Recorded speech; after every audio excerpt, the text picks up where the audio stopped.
제 전기선에 대해서 말씀드립니다. 전기선은 모든 제 기술에 있어 가장 기초가 되는 기술입니다. 현재 쓰고 있는 전기선보다 더 두껍게 처리를 한다라는 기술입니다. 하나는 정적인 전기를 말하고 하나는 동적인 전기를 말합니다. 무슨 전기가 정적인 전기가 있고 동적인 전기가 있냐라고 하시겠지만 모든 만물에는 그렇죠. 동적인 큰 움직임과 정적인 움직임, 아주 잔잔한 움직임 자체가 서로 전파로 얘기하자면 서로 파동이 틀리고 또 진폭이 틀립니다. 그 힘의 크기가 틀려서 각각 그에 따라서 우리가 인위적으로 만들어낼 수 있다라는 거죠. 기존의 전기선 220을 보면은 보통 하나의 전기선으로 옵니다. 전기선의 구리가 로맥스 같은 거는 좀 두껍고 나머지 조명 부분에 들어가는 건 좀 얇아요. 그래서 그다음에 이 부분을 제가 말씀을 드리는 겁니다. 220을 기준으로 했을 때 하나로 오는 전기선을 두 개로 또는 세 개로 이렇게 구리선을 변경을 시켜주면 서로 구리선의 그 굵기, 전기선의 두께가 틀려지겠죠. 이런 형태의 이형 서로 굵기가 틀린 전기선을 제가 특허라고 하는 겁니다. 이 부분에 대해서는 또 그것도 세분화되면 정적인 전기와 동적인 전기로 구분이 되는데 이것 자체도 파워업이 되죠. 파워업, 전기를 축적해서 동력을 이렇게 강하게 만들어주는 기술이라는 거죠. 이런 전기선 교조, 모터에 들어가거나 구동하는 부분은 그 앞에 전기선보다 두껍게 들어간다고 얘기했죠. 이것은 사실상 구리선 자체, 전기선 자체를 콘덴서의 개념으로 제가 해가지고 한다고. 이것은 이제 반도체에서도 이 기술을 사용하셨을 때 앞선 구리선 회로가 좀 얇고 뒷부분이 이렇게 좀 두껍고 해가지고 사실상 콘덴서 역할을 하거나 동그란 점을 찍어놓거나 네모난 점을 찍어놓거나 해서 또는 뭐 이렇게 여러 가지 모양과 디자인은 뭐 수백 가지 수천 가지 있으니까 그래서 사실상 전기를 축적하는 콘덴서 역할을 하게 하는 그런 기술은 다 제 기술에 해당한다. 반도체 기판 모든 부분에 들어간다 그랬죠. 전기선의 굵기를 틀리게 해서 동력을 파워업 시켜주는 이런 그런 방식 이런 것들도 다 제 기조에 해당합니다. 하나의 전기선에서 두 개나 세 개로 분기해서 다시 병렬 방식으로 다시 하나의 굵은 전기선으로 통합해주는 이런 방식. 응용을 하면 그 밑에 다시 서브로 두 개로 분리해서 다시 이런 식으로 해서 전기선을 콘덴서로 만들어주는 행위 이런 기술은 제 기술에 해당합니다. 이런 그 전기선 구리선이 한계가 있는데 로맥스 같은 거 이거를 두 개나 세 개나 네 개나 이렇게 늘릴 수 없을까요? 그렇죠. 5개, 100개까지도 늘릴 수 있어요. 그렇죠? 다만 분산이 돼서 그렇지. 그래서 산업용으로 말했을 때는 산업용 군사용 뭐 수백 개도 늘릴 수 있습니다. 다만 그 전력의 양이 충분히 공급이 돼야 되겠죠. 이렇게 로맥스 하나 갖고는 선 하나 갖고는 힘들겠죠. 로맥스 선 하나 갖고는 그렇기 때문에 거기도 역시 어떻게 구리선의 두께를 똑같을지라도 여러 개를 배치해서 균형을 맞춰줘야 되겠죠. 너무 균형의 차이가 나면 거기 이제 과열 현상, 전기를 못 견디겠죠. 과전압, 과열 현상이 일어나서 불타겠죠. 그래서 이쪽이 많은 전기선이 들어가서 구리선이 들어가서 이쪽도 이렇게 맞춰줘야 되는 거예요. 모터에도 가장 약한 구리선이라 할지라도 두꺼운 걸 배치를 해야 된다고 얘기했죠. 왜냐하면 거기서 모터에 서로 굵기가 틀린 구리선을 배치를 했을 때 왔다 갔다 하는 현상이 일어나게 된다고. 또는 모터의 정적인 전기 형태로서 서로 기존보다 더 두꺼운 구리선을 배치할 수 없어요. 똑같은 크기, 똑같은 굵기라도. 네, 두꺼운 구리선을 배치하면 거기서도 파워업이 일어납니다. 구리선을 가지고 콘덴서 역할을 하기 전기를 축적해서 축적된 템은 보다 강합니다. 그죠? 그걸로 모터를 강하게 구동하는 방식, 이 정적인 전기의 방식이라고 그러겠습니다. 이 방식도 제 기술 구조에 해당합니다. 제가 계속 얘기를 했는데 그 다음에 두 번째는 동적인 전기. 그러니까 파형을 결정할 때 서로 차이가 많이 나면 구리선의 두께가 왔다 갔다 널뛰기 액처럼 왔다 갔다 차이가 별로 없으면 같은 구리선 3개를 배치해 그것도 왔다 갔다 하나 덜 왔다 갔다 합니다. 이거를 이렇게 덜 왔다 갔다 하는 방식을 정적인 전기 이거를 많이 왔다 갔다 하는 것을 동적인 전기 그러면서 서로 널뛰기 하듯이 파형을 크게 만들어 놓거나 조용히 파형을 만들어 아주 잔잔하게 파형을 만들어내. 잔잔하게 파형을 만들려면 그렇죠. 구리선 2개가 들어가야 되겠죠. 구리선 3개가 들어가면 좀 더 왔다 갔다 해야 되니까 똑같은 굵기라도 속도는 좀 느리겠죠. 파형이 틀린 거를 서로 굵기가 틀린 것을 차이가 많이 나는 것을 놔주면 이렇게 널뛰게 하듯이 이렇게 이런 전기를 파동적인 전기라고 부릅니다. 그래서 제가 프로펠러 부분에 있어서도 프로펠러 동력으로 추진하는 비행체나 어떤 프로펠러로 하는 이렇게 세척기 또는 프로펠러라는 선풍기, 프로펠러는 공냉식 방식에서 식혀주는 엔지니어를 시켜주거나 그런 부분도 서로 프로펠러 사이즈를 대중소 틀리게 만들어 가서 인위적으로 서로 간섭 현상을 일으켜 가지고 서로 섞이고자 하는 강하게 섞이지 않는 것 때문에 회전력 돌풍이 일어난다 그랬죠. 그런 방식으로도 제가 진폭을 결정할 수 있다고 했겠습니다. 강한 동적인 힘이 일어난다고. 그러면 이제 마이크로웨이브 같은 데서도 마이크로웨이브 전파에 보면 여기 동적인 서로 파형이 똑같은 것을 파형이 하나 갈 거 똑같은 파형이라고 합시다. 하나 갈 거보다 두 개를 묶어 놓으면 새끼줄 꼬듯이 두 개는 더 강한 힘을 발휘합니다. 우리가 겹겹이 한다고 그러죠. 세 개를 하면 더 강한 힘을. 그럼 이거를 이번에는 정적인 상태잖아. 이거를 전력을 좀 더 많이 공급해서 이 파형을 좀 더 힘을 실어줄 수 있을까요? 힘을 실어줄 수 있겠죠. 전력을 좀 더 많이 공급해 줍시다. 파형은 똑같습니다. 똑같은데 힘을 많이 공급해주면 보다 강한 형태의 공격이 가능합니다. 적기를 공격한다고 했을 때 한 개보다는 두 개보다는 세 개 이렇게 해서 보다 멀리 쐈을 때 멀리 나간다는 거죠. 이해가 가시죠? 가령 이번에는 힘을 틀리게 전기를 틀리게 공급을 해봅시다. 하나는 파형이 진짜 공격하는 데 주무기가 되는 거죠. 이거는 전력을 많이 공급하고 하는데 나머지는 좀 그거보다 덜 전기가 한계가 있다고. 전투기 전기가 한계가 있으니까 무한되면 괜찮은데 나눠서 쓰는 거죠. 나머지는 옆에 부목 현상을 일으킬 정도로만 쌌다. 그렇죠. 이건 이제 공기 중에 통로를 만들어주는 거, 전기가 들어갈 통로를 인위적으로 전기선처럼 만들어주면서 부목 현상을 일으켜주면서 이 전기가 밖으로 손실되지 않도록 이렇게 밖으로 빠져나갈 수도 있지. 가다 보면 흩어지게 돼 있습니다. 흩어지게 있어요. 그렇기 때문에 이렇게 쭉 그래서 얼마 못 가는 거예요. 그래서 제가 이거를 부목 현상을 대줌으로써 전기의 통로를 공간 하늘 중에 만들어줌으로써 그것을 전파가 이 세 개를 같이 쐈을 때 한 개를 쐈을 때보다 훨씬 강력하게 전달되고 특히 열 부분에 있어서 열이 전투기의 기판을 태우고 조종사에게 타격을 줘서 이것을 추락을 시킨다라고 얘기를 했어요. 그럼 이번에는 안에다가 서로 왔다 갔다 하는 큰 파동, 이번엔 정적인 거였잖아요. 정적인 거 두 개를 안에다 쏴보십시다. 정적인 거 이렇게 마이크로웨이브 파형을 두 개를 넣고 이게 이제 전력을 더 강하게 넣고 나머지 보좌하는 식으로 두 개를 양쪽에 배치했다 합시다. 이건 좀 전력을 약하게 하고 통로만 만들 거니까 두 개로 쏘면 더 강력합니까? 더 강력하죠.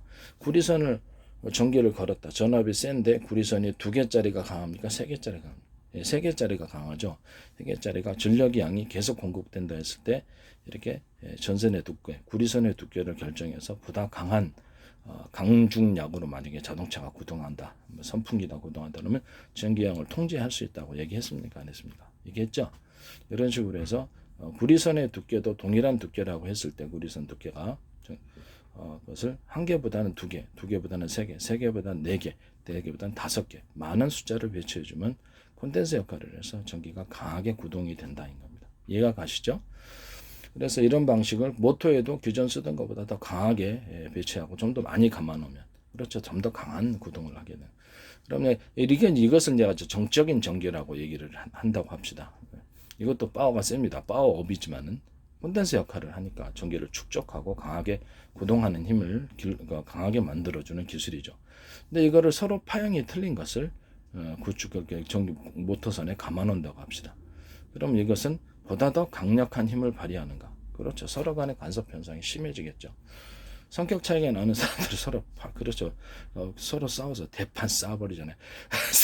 그런 것처럼 서로 극과 극을 만나게 하면 에너지가 더 세지는 겁니다. 그 싸우는 에너지가 여기는 구동하는 에너지죠. 그래서 서로 모터에 들어가는 구리선 굵기를 전체적으로 굵게 만들고 그것을 서로 차이가 나게끔 만들어 놓거나 그것을 구리선에 원래 들어가는 그렇죠. 회전수보다 더 많이 집어넣어주면 가장 약한 그 구리선의 형태라도 열을 견딜 수 있도록 기존보다 업을 시켜야 되겠습니까? 기존 너무 얇은 게 있으면 그것이 약한 고리가 되어서 끊어지잖아요. 모터의 단락이 그것조차도 두껍게 만들어져야 됩니다. 두꺼운 구리선은 보다 많은 전압을 실을 수 있다. 전기양을 두꺼운 전기선을 하나가 아니라 둘이 더 낫다. 셋이 낫다. 넷이 낫다. 다섯이 낫다. 전기가 무한 공급된다고 이론적으로 가정했을 때 이거보다는 더 강한 방식이 서로 굵기가 틀린 것을 해놓으면 왔다 갔다 더 동적으로 널뛰기 하듯이 움직인다는 거죠. 더 동적인 전기를 얻어서 이것이 더 파워가 강력하다. 그래서 인위적으로 대중소라고 만약 합시다. 대중소를 갖다가 전력을 이제 강하게 대중소를 전파를 무선 전파를 공중에서 A사를 쐈다고 합시다. 가운데 3개를 놓는 거야. 전력을 강하게 걸어주고 양쪽에 보좌하는 것을 2개를 약하게 전기 중에 통로를 만드는 게 5개의 전파를 묶어서 쐈다고 합시다. 그러면 이것이 보다 기존의 2개 묶음보다 강력한 게 그렇죠. 더 강력하게 날아가는 겁니다. 이해가 가시죠? 그러면 이것이 인위적으로 각도, 이번엔 각도에 대한 문제를 하겠습니다. 구리선을 유선이다. 그러면 구리선을 각도를 넓게 해주면 이게 그래서 힘이 약해져요. 가깝게 붙여놔야지 서로 간의 간섭 현상이 많이 나는 겁니다. 이해가 가시죠?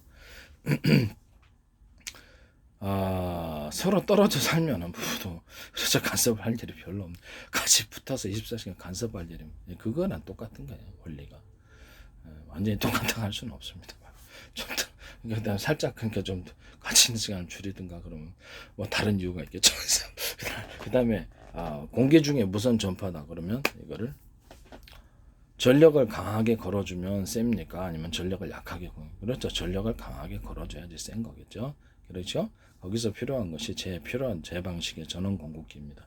뭐 전기 모터다 그러면 전기차다 그러면 모터를 통해 구동하니까 제 방식에 서로 굵기가 틀린 구리선을 많이 기존보다도 두껍게 배치해 갖고 거기 모터하고 전기선하고 서로 너무 차이가 나잖아요. 그러면 이게 그러니까 전기선 전체도 그렇죠. 구리선 1개 들어갈 걸 2개로 넣는데 3개로 이렇게 해서 파워업을 시켜주고 그다음에 여기 특히 모터나 구동하는 부분에는 더 파워 정적인 전기로 방식을 했을 땐 여기는 4개를 구리선 4개를 배치해주고 5개를 배치해 충분한 전력이 콘덴서 역할을 해서 들어가도록 콘덴서 배터리 역할을 해서 충분한 전기가 공급되는 게 낫습니까? 약한데 충분하지 않은 충분한 공기가 공급돼야 되겠죠. 그래서 이게 파워업이라는 겁니다. 여러분은 서로 굵기가 틀린 구리선을 모터에 들어갔으면 여기도 전기선도 굵기가 틀린 구리선이 그만큼 숫자만큼 들어가야 됩니다. 더 두텁게 들어가도 상관없어요. 이해가 가시죠? 이런 식으로 모터를 하고 그 다음에 마이크로웨이브다 그러면 마이크로웨이브에도 그 전원 공급이 돼야 될 거냐. 마이크로웨이브로는 모터로 돌아가는 게 아니니까 전원 공급이 기계가 따로 있어야 돼요. 서로 이렇게 제 방식의 전원 공급이 서로 두께가 틀린 그 금속판이다. 그럼 알루미늄이다 뭐가 됐든 금속판의 두께를 서로 이게 대중소라고 합시다. 앞에가 제가 태양전지 얘기할 때도 얇은 게 들어가고 중간 게 들어가고 이렇게 두꺼운 게 들어간다. 그러면 이렇게 얇은 쪽에서 두꺼운 쪽으로 전기가 흐른다고 얘기했죠. 이런 식으로 서로 인위적으로 두께가 틀린 것을 만들어 놓으면 서로 간에 평균하고자 하는 원리 때문에 전기가 흐르게 되어 있습니다. 이걸 입자 크기로 만들어 봅시다. 입자는 나노 크기로 뿌려보는 방식이다. 알갱이를 만들어 가지고 결합을 시키는 어떤 형식이든 간에 전기선만 대중소 이렇게 입자를 뿌려놨다고 생각. 뿌려놓거나 알갱이를 전기가 이거 안을 흐르게 됩니다. 움직임이 변화가 일어난다. 왔다 갔다 한다. 이거를 그러면 이어가지고 수많은 꼬불꼬불한 아주 미세한 전기선을 많이 만들어 놓으면 그러니까 그 안에 돌아다니고 이게 절연만 딱 해놓으면 그것이 전원 공급기가 될 수 있습니다. 하나의 배터리를 얘기하면 셀이라고 할 수 있겠네요. 이거를 셀 몇 개를 이렇게 묶어 놓으면 그 자체가 배터리가 되는 거예요. 배터리 콘덴서 겸 배터리가 되는 거예요. 이걸 기반으로 전력을 어디서 발전기에서 공급을 했을 때 거기에 딱 차겠죠. 전봇대나 뭐 어떤 여기 전기 축적이 딱 되고 그 안에서 충분한 전기를 통해서 레이사이라든지 필요한 부품에게 전기를 공급해 준다. 그때도 동적인 전기와 그 다음에 정적인 전기를 나눠 쓴다. 기본으로 중간에 가장 나가는 선은 그렇죠. 파워업을 시키기 위해서 서로 굵기가 틀린 구리선을 배치해 놓습니다. 그래서 가장 약한 구리선도 기존보다는 튼튼하게 해야 된다 그랬죠. 두꺼운 걸 해야 된다고.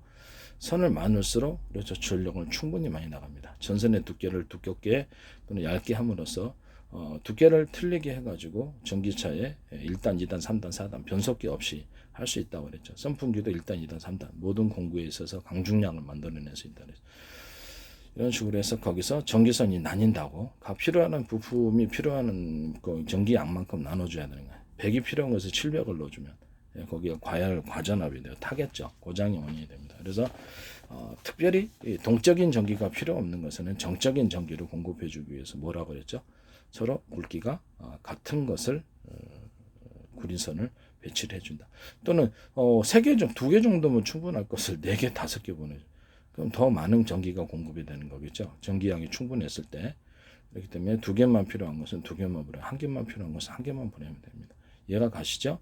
그래도 그전 구리선보다는 더 두텁게 보내면 훨씬 구동이 충분한 그 자체가 이제 이게 콘덴서가 두꺼운 구리선은 그 자체가 콘덴서가 되어서 보다 많은 전기량을 흐르게 하므로 그것을 구동하는데 굉장히 효과적이다. 원래 필요한 것이 100, 딱 필요한 100 정도면 120 정도는 보내야 된다는 거. 그러면 이제 전기가 널널하게 흐른다. 이것을 봐주고 이제 제가 정적인 전기 방식과 동적인 전기 방식이 있다. 그다음에 기존의 전기선도 좀 더 구리선을 두텁게 만들어 놓으면서 콘덴서 역할을 하게끔 전기를 축적하는 역할을 해서 보다 파워업이 된다라는 것을 말씀을 드렸습니다. 뭐 프로펠러도 마찬가지죠. 프로펠러도 하나 돌아갈 거 3개 돌아가고 같은 전력량이면 그렇죠. 그게 더 정상적인 거죠. 더 강한. 그래서 제가 선풍기 같은 거를 이렇게 상중하로 나가지고 프로펠러 이렇게 똑같은 사이즈의 프로펠러 상중하에서 동시에 쏴주면 그렇죠. 완전히 그 방이 시원하죠. 그럼 이걸 갖다 변화를 주기 위해서 가운데 그 타워 형식으로 에어컨식으로 만드는 가운데 조그만 사이즈라도 프로펠러 사이즈가 틀린 것을 넣어놓으면 서로 간의 바람 가운데 진폭이 틀린 거로 간섭 현상을 일으켜서 2개가 이제 섞이는 거죠. 서로 섞여가지고 서로 하나 되고자 하는 그런 어떤 간섭 현상을 인해서 모든 만물은 평균한다 원리를 그러니까 풍랑이 부는 거예요. 풍랑이 이렇게 서로 사이즈가 틀린 것을 배치해서 선풍기를 만드는 것은 제 방식입니다. 또는 에어컨이나 히터기나 바람을 내뿜는 통로 자체를 대중소로 하거나 사이즈를 틀리게 해서 인위적으로 풍랑을 만들어내는 이런 기술 뭐 세척기에도 제가 얘기를 했습니다. 이 기술은 제 기술에 해당합니다. 뭐 양수기 같은 거 끝에 이제 출구를 바람을 물로를 내뿜는 출구를 대중소로 만들어낸다거나 사이즈를 좀 구경을 크게 만들어낸다거나 서로 간섭 현상을 일으켜서 회전해서 나가게끔 만든다든지 뭐 비행체다 그러면 비행체의 연소기 자체를 가운데는 큰 거 놓고 나중에는 양쪽에는 보자 현상을 일으키기 위해서 좀 다소 작은 사이즈를 연소기를 넣어준다 했을 때 그렇죠. 보다 강한 추력이 일어나는 거죠. 마이크로웨이브 전파를 쏠 때 가운데는 두터운 거, 양쪽에는 좀 약하더라도 보장하는 식으로 연소기도 똑같이 이렇게 사이즈가 중앙에 큰 거 들어가고 양쪽에는 사이즈가 좀 다소 적더라도 이렇게 들어가면은 보다 강한 추력이 일어나는 겁니다. 거기다 이제 서로 사이즈가 틀린 것을 인위적으로 대중소에 갖고 배치해 갖고 서로 그냥 풍랑이 일어나게 하면 더 강한 추력이 일어나는 겁니다. 이해가 가시죠? 프로펠러기도 이런 식으로 인위적으로 똑같은 사이즈 하나 프로펠러기도 움직일 바에 3개로 움직여주면 보다 많은 숫자면 그리고 또 강한 추력이 일어나는 프로펠러의 하나의 회전축에 대중소 형태로 해치면 서로 간의 진폭이 틀리는 거로 강한 회전력이 일어난다. 옆으로 배치할 수도 있고 수직으로 배치할 수도 있다. 이런 기술은 제 기술에 해당합니다. 모든 만물은 서로 평균하고자 하는 원리 때문에 이것이 나오는 겁니다. 서로 간에 세상 모든 만물에는 서로 간의 진폭이 틀리고 서로 간의 파형이 틀리다. 어떤 것은 막 파형이 널찍하게 큰 어떤 것은 잔잔하게 어떤 것은 이 정도 뛰는 게 있고 강중약으로 얘기를 하자면 그 안으로 그렇죠. 세상에는 모든 것은 강중약이 있다. 그렇죠? 모든 만물과 모든 것에는 강중약이 있다. 모든 게 똑같은 게 아니다. 각각의 다 비교해 보면 다 각각 틀립니다. 모든 힘과 에너지는 강중약이 있다. 이런 그다음에 강중약에서도 세분화 들어가면 보다 10단계가 있을 수 있고 100단계가 있고 1000단계가 아주 미세한 부분까지 들어가면 그렇죠. 수억 개의 서로 다른 변화가 있다라는 것을 아시고 수억 개 다른 조금이라도 틀린 강중약 형태가 존재한다. 그러므로 모든 전 세계에 있어서 무슨 전파다 그러면 파형이 틀린 것이 그렇죠. 수천억 개도 나올 수가 있는 거예요. 이론적으로 수학의 조합이라면 파형이 틀린 그것 다 숫자를 서로 여러 개를 합하려면 그렇죠. 수많은 변수가 생겨서 수억 개, 수십억 개도 나올 수 있어요. 전파가. 이게 제 방식입니다. 이제 그다음에 뭐 비슷비슷한 건 있겠지만 이렇게 세밀하게 구분해 놓자면 이론적으로 얘기를 하자면 그렇다는 얘기죠. 세상의 모든 것은 이렇게 수많은 다양성이 존재합니다. 대중소가 있고 강중약이 있으며 그 안에서도 세분화 들어가면 20단계로 또 100단계로 나누거나 1000단계로 나누거나 미세 구조로 가면 뭐 수십억 개로도 단계가 나눌 수 있겠죠.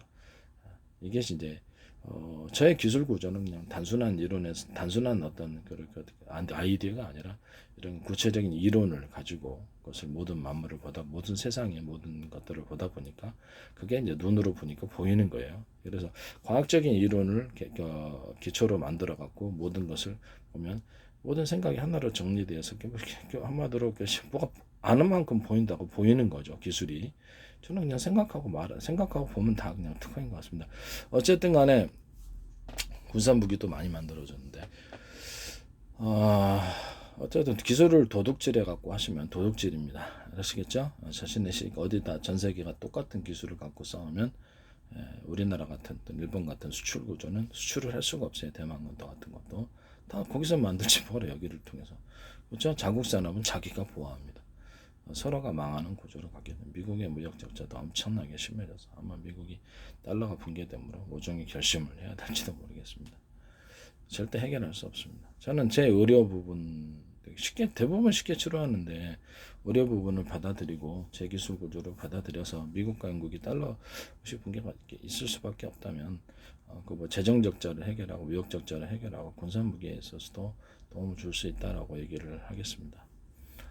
기술료를 반드시 지급하고 자신들이 정당한 값을 지불하면 그 정당한 권리를 행사할 수 있습니다. 특허도 전 세계 모든 특허도 다 공개합니다. 공개하는데도 그걸 못 쓰는 이유는 그것은 특허에 대한 질서가 있기 때문입니다. 지적재산권도 미국은 강해요. 그래서 그것을 질서가 있지 않고 무질서 상태에서는 그렇죠. 미국도 모든 권리를 잃어버릴 것이다. 전 세계가 똑같은 기술을 갖고 있는데 반도체 장비라고 해? 지금 웃기는 거 아닙니까? 반도체 장비가 뭘 필요 있습니까? 뿌리는 방식으로 들어가서 이렇게 웨이퍼에서 수많은 나노 형태의 반도체도 나올 수 있는 상황에서 이렇게 반도체 장비가 상당하게 위력이 제한될 수밖에 없습니다. 새로운 기술 안에서 기존의 장비는 그리고 무력화되는 겁니다. 이해가 가시죠? 그걸로 해결할 수 없다. 라는 것을 말씀을 드립니다. 아주 연극하는지도 모르지. 어쨌든 간에 제 기술 구조는 분명한 이론 속에서 모든 것을 보기 때문에 나옵니다. 그래서 전리층이 빛을 유도하는 장치라는 것을 발견해낸 인류의 최초의 사람입니다. 전리층이 왜 우주 공간에 빛이 가득했는데 지구라든지 별들이 공통점이 전리층. 전리층이 전기가 파동적인 움직임이 강한 이게는 불규칙하거나 움직임이 강한 전기가 있는 것이구나. 그것이 태양빛을 유도하는구나라는 거죠. 이해가 가시죠?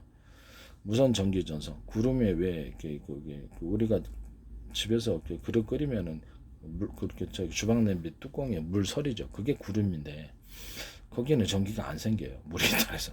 근데 왜 구름에는 전기가 생길까라는 바로 전리층에서 무선 전송 때문입니다. 습기가 있으니까 아무것도 없는 상태에서 그쪽으로 전기가 흐르기 쉬운 쪽으로 흐르는.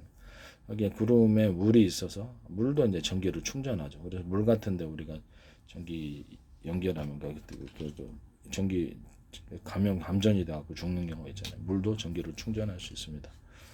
그래서 이 부분을 따라서 구름의 전기를 충전하고 그 구름이 견딜 수 있는 거 이상으로 전류가 흐르면 그렇죠. 그 어디론가 가지면 탈출하고 저는 누전 현상이 일어난다고 얘기했죠.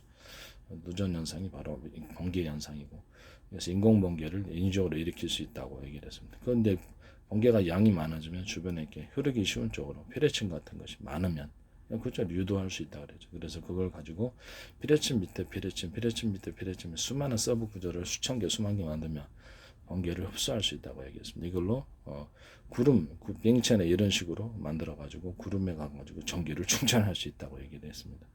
약간 떨어져서 해야 되겠다. 너무 가까이서 하면 전기양이 너무 세서 탈지도 모르니까 용량이 감당을 못하니까 전기를 충전할 수도 있습니다. 이게 말이 안 된다고 말이 됩니다. 일반적인 어떤 잘 타지 않는 금속체에다가 그것이 필요하다는 만큼 이상 견딜 수 있는 이상으로 전류를 여러 개 전선해서 전류를 강하게 동시에 공급해주면 그 금속체의 그리고 견디지 못해서 누전 현상이 일어나요. 그러면 주변에 또 삐레층 같은 구조 금속체를 넣으면 무선 전송이 된다고 얘기를 했었죠. 양이 넘치니까 그게 이제 인공번개 현상을 인위적으로 구현할 수 있다고 얘기를 했습니다. 또는 우리가 하나의 약한 전기선에 과도한 전기를 갖다 끌어쓰고 이렇게 되면 어떻게 됩니까? 타죠. 왜 그럴까요? 양이 과도하게 들어갈 수 있다는 겁니까? 없다는 거예요. 과도하게 들어갈 수 있다는 거죠. 그렇지. 과도하게 들어가니까 그 전기선이 타는 거예요. 그래서 제가 타지 않을 정도의 금속체라고 얘기를 한 건 그것 때문입니다.